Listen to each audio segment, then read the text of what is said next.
Hello, sir. How are you? Yeah, good. I'm also doing good. So please introduce yourself. I'm Dr. Makarand Khochikar. I'm a urological oncologist. I head the Department of Urology and Urological Oncology of Ushakal, Abhinav Institute of Medical Sciences, a 350-bedded multi-specialty hospital, where I'm a veteran director as well. Okay, that's great. So why did you opt for this specialization? Please share your professional journey till date. That's an interesting question after the gap of 30 years. Okay. So I started my career many years ago. I qualified as a urological oncologist way back in 1992. And then the urology was evolving at that particular time. The most common problem that time, or the most common specialty that time people used to practice was the stones and a prostate.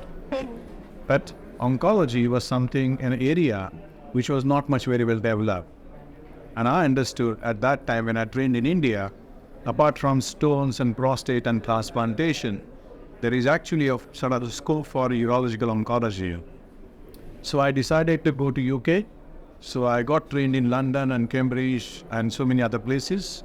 And that was the foundation where I learned my urological oncology. And it wouldn't be waste if you just sort of continue that part of the world and you don't bring all those sort of resources and expertise coming back to India. So I came back in 1998. We established urological oncology department at Siddhivinayak Ganpati Cancer Hospital, Leaders, way back in 1998. At the same time, we started working in a place called as Ushakal Hospital, which I just mentioned about. So it's just a 30-year journey, and it's very refreshing and very rewarding to get into oncology as specialty. That's really great. So how many patients out of 10 comes to you of prostate, cancer, stone and others? I think stones absolutely less because we are specialized mainly in the cancer, urological cancers, prostate mainly. And apart from that, we get a lot of complex work. As you grow more, as you grow in this specialty, a lot of complex works and complications come. Okay. So what are the key treatments you oversee currently? Currently, we are more focused on sort of doing more advanced surgery in urological oncology. For example, previously we used to remove the kidneys for kidney cancer. But now people flock all over the country to our place just to get treatment done for saving their kidneys and still curing the cancer, what we call as a nephrostomy surgery. Now we are also getting patients who have advanced disease which no other center would sort of deal with. Also we are getting patients where they have a bladder cancer and you want to sort of remove the bladder and create a new bladder from the intestine. And also we are specialized in prostate cancer, testicular cancer, penile cancer. So these are the expertise what we have developed over the period of last 30 years, and that is what work I enjoy. Oh, great. So, with the advancement of technology and readily available information, has the relationship between doctor and patients altered? I don't think so. It's basically, I think, the role of the doctor is just not the technical. I think you have to take everything in the right perspective. Patients come to you with a lot of hope. Cancer is really frightening term. In today's world, patients are so educated. Even if you take small places or small villages, they have their children, next generation who have access to the Google. They will Google, they will find out what the disease is. So first thing, you have to be up to date in the knowledge, give them an honest opinion. And I personally feel the success what we had so far is basically you do not sacrifice human values. Because any medical illness for that matter, like a cancer, I think you have to have a sympathy, you have to have an empathy. It's not enough, but you really need to give your expertise at the same time. So I don't think the relationship has changed. I don't think there is any problem in that, provided you are honest and give 100% while treating this patient. Okay.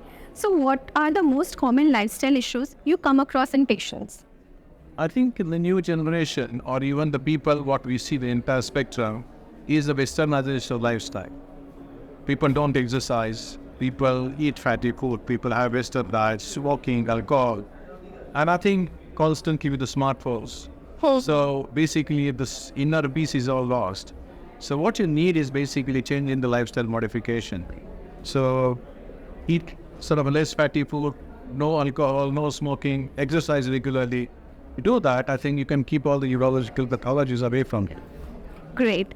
So has telemedicine helped in delivering fast medical advices to patients from across the world? I think it depends on how you define telemedicine. In a two-tier city or three-tier city, if the patient can have access on a smartphone about the doctor, the hospital and the specialties and whatever facilities you are providing, that's a very basic sort of a telemedicine.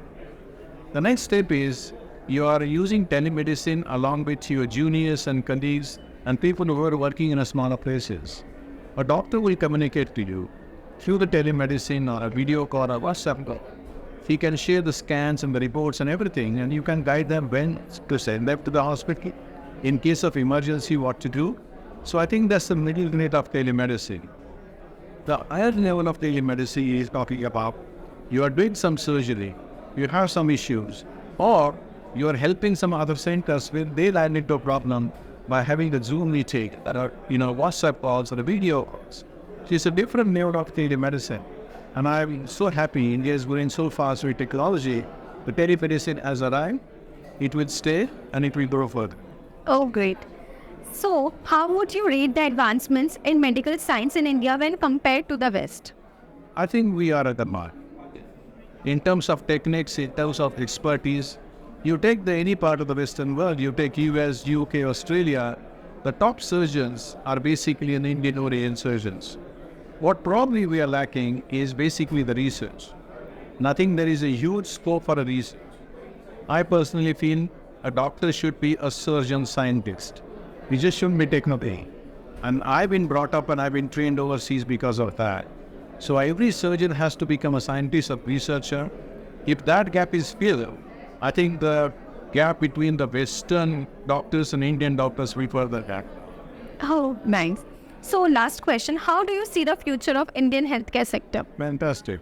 I think basically people are now sort of well aware about their health status, what to eat, what not to do, physical fitness, and basically they're aware about the medical terminologies. Previously people used to just know about if they fall sick, they will have a fever or a typhoid or infections, maybe a heart disease. But now with the tip of finger, you have the smartphone with you. You read a lot, you travel quite a lot. So people are aware. So the first thing is awareness. Awareness of the illness and awareness of how to remain fit. The next step would be how to sort of come in the right time to the hospital. Go to the best places. Never best quality of treatment. So the future is very... Okay, that was a really informative session. Thank you so much for coming and sharing the information with all of us. It was nice having you with me.